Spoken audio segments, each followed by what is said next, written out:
All right. So I got a really good question last week about mold toxicity and hormone balance. So I wanted to just talk a little bit about that today, and I'm going to try to keep it short and sweet. But I just can't help myself. I like to explain a lot because I think knowledge is power, and the more you can understand, the better you can navigate this because it can be a little confusing, especially with so many different opinions and scary information online about mold and all the kind of like doom and gloom around it. There's a lot. So, if you've gone down that rabbit hole in your health, obviously it can be very, very, very important if you do have legitimate mold toxicity issues that you're dealing with. It can cause a wide array of health challenges because it's just so stressful. It kind of like sets your nervous system on edge in a lot of different ways. So, of course, that affects hormones. If you think about just in life in general, whenever you've been under tremendous stress, whether it's with work or relationships or something like that, or even like pregnancy is stressful on the body, right? So think about really high stress times and whether or not your hormones were affected by that at that time. Probably, right? So mold is basically another big stressor in our life um, that we want to navigate. And so I'm going to explain some of the things that we can consider. First of all, I don't think that it affects everybody the same because each person has their own bio individual makeup, and that involves, their parents' health, believe it or not, right? So, like, we inherit not just genetics, but our microbiome from our parents. We might be eating similarly growing up, right? Our parents feed us growing up, they teach us coping mechanisms for stress. There's all kinds of things that we inherit um, from even before we're, adults and making our own decisions. And then if we have, those genetics that are kind of more sensitive to certain things, big stressors, right, are going to trigger that genetic weak spot, weak link to be expressed. So whether it's some kind of autoimmune condition or anxiety or GI issues, like what's the weak link for you? Mold is probably going to be pretty good at triggering that weak link, so to speak. The other consideration is, some people have current exposures and some people have past exposures that were really bad when they were younger or like in college dorm rooms or at a work environment that was really moldy smelling, like schools are terrible typically. um, and so it might have been a past exposure that was then colonized with fungal growth in the sinuses, and like maybe you have long-term sinus issues that never fully went away, and you just have chronic allergies. So there's certain things that could be like a past issue that's just kind of been like a continued stressor in your body, and then maybe at some point you were re-exposed to, a moldy issue in your house and you didn't realize it for a year or two, and you're like, well, shoot, dang, this is a problem, and you were already kind of set up for being a little bit more sensitive to it. So your immune system can essentially be primed previously to be more reactive for like a future big exposure. I've also seen where people like they've gotten through the mold toxicity acute level, and then they tend to be more sensitive to it. So, like when they go into a building with like a minimal amount, maybe not minimal, but like a little bit there, they they tend to be a little bit more hyper in tune to it. Like they'll immediately be like, "Oh, I can tell when I've been re-exposed," and so it makes them more sensitive. So again, this is why it's bio-individual. Whereas some people can be um, almost set up for an advantage where they don't have chronic stress, they don't have a bunch of nutrient deficiencies, they don't have GI issues, going into this moldy environment. They have like a good setup for handling that stress. And so they are not affected by it like someone else is. And maybe their overall toxin load is lower to begin with. And so when they're exposed to that mold, their body isn't, already like up to here with stress, and they can kind of handle it better. So this is why it's not one size fits all. And this is why me as a practitioner, I'm not like blaming mold for everybody's problems. Like I feel like some people, once they get into understanding mold, they feel like everyone has mold and everyone needs to detox. And I don't think that's true for anything, including mold. I think it's all depends on the individual. And that's why I think it's really, really important to work with someone. If you're going to work with someone who is taking all these different factors into account for you. So hopefully that makes sense. So when it comes to hormones, this is such a big topic. And I know this was like the number one thing when I asked the group about what topics to discuss, and hormones was like obviously number one. So one of the key things to remember is that even though hormones are always involved, because they're not going anywhere, they're always in our body, they're always involved to some level, they're not always the root cause. I saw a video the other day where a practitioner was talking about cortisol, and she was showing all these, like this cute little video, and showing all these different symptoms that she was correlating with cortisol. And I looked at all those symptoms and I thought, 99% of those could also be associated with something like magnesium deficiency. So I think part of the hyper focus on hormones for women, while hormones are important, obviously they're important, I think that they might be getting a little too, like we might be getting a little too narrow focused on hormones as our problem, when typically they're imbalanced from other factors: mineral deficiencies, nutrient deficiencies, stressors, a lack of eating enough. I see a lot of women under eating, and it's hard to build hormones and have healthy adrenals and thyroid when you're not eating enough.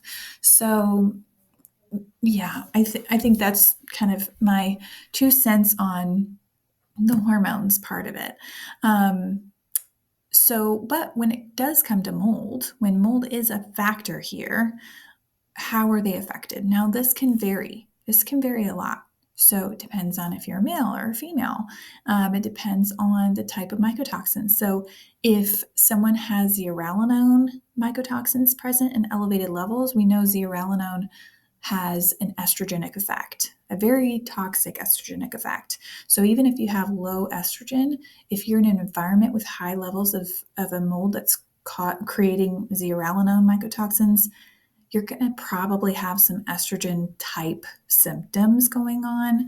And that can look different for women who are cycling or not cycling. So if you're peri or postmenopause, or you had a hysterectomy or something, then it's going to affect you differently in more of like a inflammatory way and stressful way. For a cycling woman, it can really impact the cycle being heavier, more painful, more like endometriosis, fibroid cysts, things like that. So it can look different for different people depending on these factors. And again, with genetics, that can play into what your hormones look like. So if you have MTHFR or a COMT gene mutation or something like that, you might have a harder time processing your estrogen down a healthy pathway anyway through your liver. So when you add on mold and mycotoxins that are needing to be processed by your liver, just like any other toxin, your liver can have a harder time keeping up with your hormones because it's dealing with mycotoxins on top of everything else. So if you, also thinking about like your gut health and your drainage. So like if you have poor gut health to begin with, your hormones are most likely affected by that a little bit. And then the mold is going to make it that much harder. So these are the different, things to look at and how it would impact this particular situation. Now, with mold, there are some commonalities as well. So there's different variables, but there's basically some principal commonalities between pretty much any type of mold, that how it's going to affect the body and how that ties into your hormones.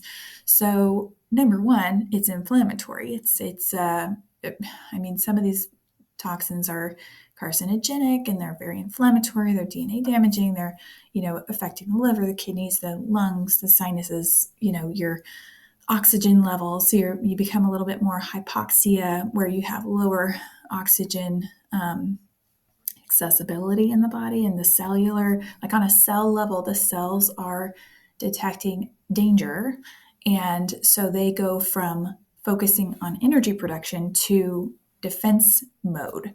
So if you have heard of cell danger theory, cell danger response, it's basically where your cells are vulnerable when they're in energy production mode, when they're trying to do their job and create ATP and different things for you. They're more vulnerable. So they have to slow down their energy production and focus on defense mechanisms to protect themselves from this oxidative stress, this inflammation, this invader, so to speak. So when we have that stress response and that inflammation, that increases our cortisol, right? It increases inflammation. Inflammation is going to deplete nutrients. So we're going to burn through our magnesium, our minerals, our vitamin C, our B vitamins, different things that we might be taking in a multivitamin, but we might be taking really small amounts compared to what our body's requiring and demanding based on the stressors present. So when you start burning through your nutrients quicker, you might see more bone issues like osteopenia, osteoporosis. Now that can be hormone related as well, right? So sometimes there's these things where we look at osteopenia or osteoporosis and we think calcium, or we think, oh, I must be low in hormones. Now those things might be true, but if we just assume that and we don't address all the factors for you, then there might be something missed. So that's where doing a full assessment can be important. But when we have that increased stress, that high cortisol, that tends to suppress your TSH, suppress your thyroid hormone production. So again, think about those times where you've been under a ton of stress. You might have lost your hair. You might have noticed thinning. You might have noticed a little extra weight gain. You might have noticed poor sleep, different things like that. Again, it's the same thing. It's just another stressor, right? It's kind of a big stressor, but it's kind of like that. And so you're going to see some of those thyroid type symptoms happening. Some people, it affects their sinuses. So then all night long, they're not sleeping well and they're having breathing issues. And that's a stress response all night long.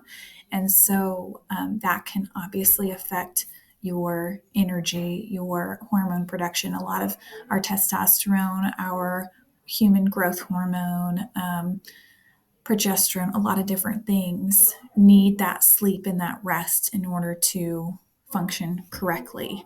And then the liver and bile, if we have the mycotoxins are going down the glucuronidation pathway, the sulfation pathway is affected, the bile is affected. So your liver and bile are basically taking on more of a toxin load, and then that can cause more hormone problems as well. So, how to support your hormones? Number one, focusing on stress, making it a priority. I think stress is so quickly looked over. Like, we all know stress is a factor, but we just kind of move on from it because we're in such a consumerism, like quick, shiny object syndrome type culture and society. It's not fun. It's not a dopamine hit to sit down and relax and be still, and be quiet, or like go out and have a nature walk. Like, I think we just don't value those things in the way that we should, and recognizing the the powerful impact that it has. So things like going outside and doing grounding, getting your feet on the ground, going for a walk on the beach, or getting a grounding mat or grounding sheet, just different things to kind of reduce your stimulation mode, like getting off of screens a bit more, trying to stay away from things that stress you out. Like, I know some things aren't optional, right? But some things are, like how much of the news we watch, or how much of the, you know, just different things that we can try to find the factors that you can influence, um, and try to make that a priority, even if it's just some deep breathing throughout the day. So breathing exercises, making stress management a priority. There's yoga is great for people, different free meditation apps online, binaural beat YouTube videos. Like, there's a lot of tools. Heart math with heart rate variability. There's EFT, which is emotional freedom technique. So many tools. So that's a great area to focus on, because we know mold is a stressor. Um, the other thing is sleep, circadian rhythm, blood sugar.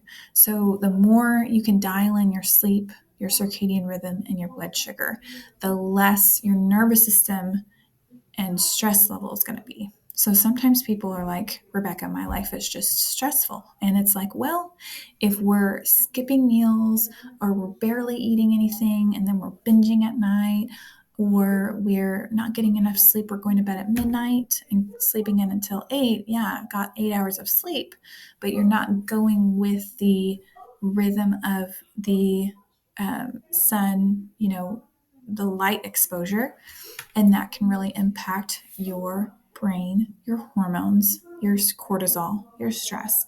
So trying to go with the like 6 a.m., 6:30 wake up, going to bed at 9, that type of window, that's like ideal in a perfect world. And I know sometimes that doesn't work out for everybody, but if that's something you can get closer to, that's going to help your hormones. That's going to help.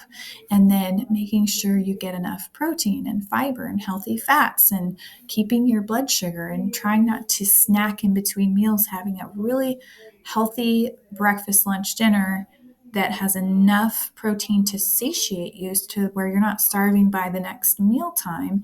And ideally, like eating between that 7 a.m. to 7 p.m.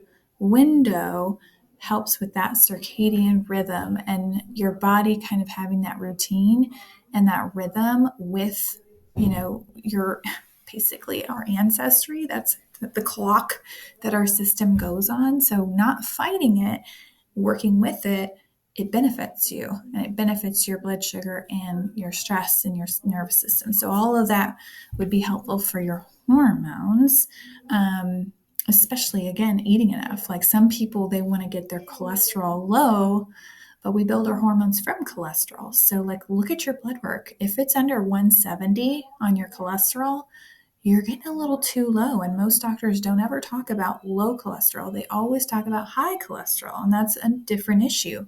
But if your low cholesterol and your triglycerides are under 60, like, you're not eating enough.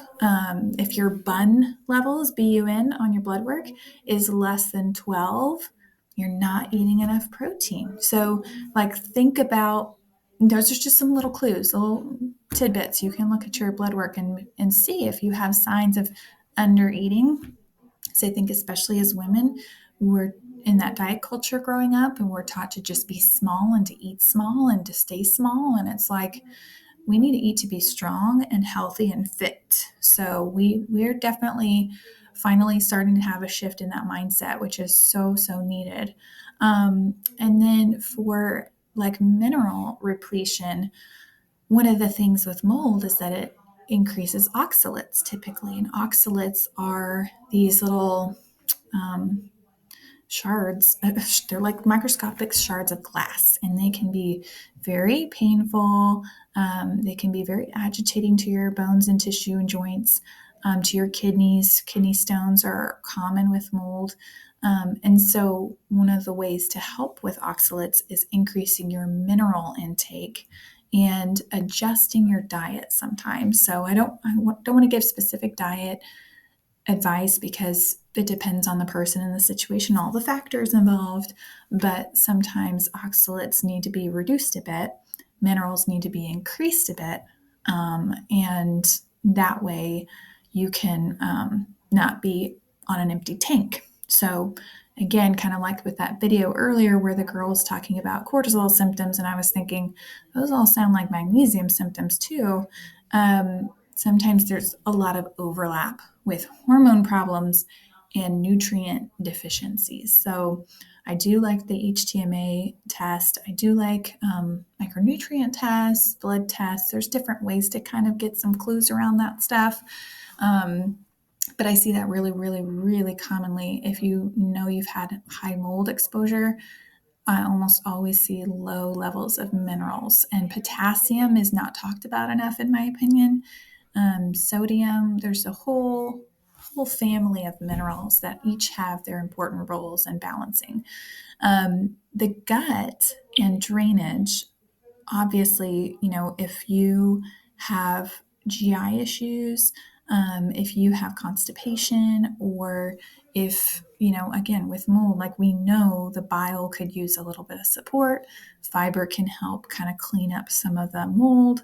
It can, the balancing the microbiome can help to set yourself up for less of a inflammatory and stressful environment for your hormones to play in a healthy way and not be kind of left at the bottom of the totem pole, because I feel like our hormones are produced when our body has the resources and support and the balance to do that, like the resources to do that. So mold's kind of like a resource depleter, and then the hormones get left out because your body's kind of in survival mode, and hormones are kind of like, there's not enough resources to go around. So working on getting the mold out and the mycotoxins drained out, supporting your kidneys and your liver and binder and fiber and things like that, can over time clean that environment up better so that your body can go back to focusing more on adrenals and thyroid and hormones. Now, for some people, like if you're postmenopause or perimenopause, even, you might need some over the counter or prescribed hormone support. And obviously, this would come after testing. I know a lot of doctors and practitioners are starting to talk about just treating hormone symptoms based on how you're feeling and not even testing hormones, because they feel like testing hormones is almost like misleading, because they feel like the hormones can be changing all the time. And so, like, why even test? It's not accurate. That's a whole other video I'll have to do because I'm already over 20 minutes here. But for, just the sake of this video and like how to support your hormones after mold exposure, like sometimes people need some actual hormone support. And I obviously am a fan of bioidentical natural hormones, making sure you're getting enough, but not too much. So, yes, testing is, in my opinion, important to make sure we're doing it correctly and safely, because you can't overdo it. And again, with hormones, I don't like seeing doctors and practitioners tunnel visioning on the hormones, even when their intent is to prescribe you hormones, because I still think, like, what are the other factors on why this person feels so crummy? And if we're just giving hormones and really they have a lot of inflammation and stress and poor sleep, um, like it's a two-way street. Like the hormones can help you sleep a little bit better sometimes, they can help with the stress sometimes, they can help with like all these factors that I talked about where the mold affects the hormones. And let me go back to it, like basically the inflammation, the stress, the sleep, right? So the hormones can help with those things, right? In some ways, for some people, it just depends. Like I've had some clients where they take it for their sleep and they're like, it doesn't help me sleep. So in that case, it's like, okay, well, we tried hormones. If the hormones don't work, then we're missing something. We're missing minerals, we're missing gut, we're missing, other stressors, we're missing nervous system regulation. So we I recognize that like hormones need to be rebalanced and supported after mold, but of course it's not, the only thing that needs help after mold. So I hope that was helpful. I know it's like a lot of information and a lot of different things to consider. And I tried to answer your question as best I could in kind of an overall broad sense. But of course, like if there's a certain area where you're like, my stress, like my cortisol, I'm always on edge, or I'm like reactive all the time to like any little thing, your hormones are on edge, your adrenals are on edge, and that needs to be a focus. If you are like, Rebecca, I know my sleep is off, like that's something to start on. If you know, like your blood sugar, you get irritable and shaky if you don't eat or something like that, or like you just have no appetite, you're like, I'm just not hungry, like that, the gut's off. Or you're like, Rebecca, I try to eat more protein and I just don't feel good, the gut's off. So there's different things. Like if just looking at this slide, if there's a specific area for you where you're like, well, I know it's probably this one that I need to work on, but I don't know where to start. Feel free to comment below or message me and be like, hey, can you talk more about this particular area? And I'm more than happy to do that. So I know this was a big topic. So I just wanted to encourage dialogue, encourage questions, because I know there's, so many more things we could talk about on this. So anyway, this is how you can reach out to us, contact us, and obviously through the Facebook group is easy peasy. So let us know how we can help, and we'll be happy to do that. All right, y'all have to take care and have a good one.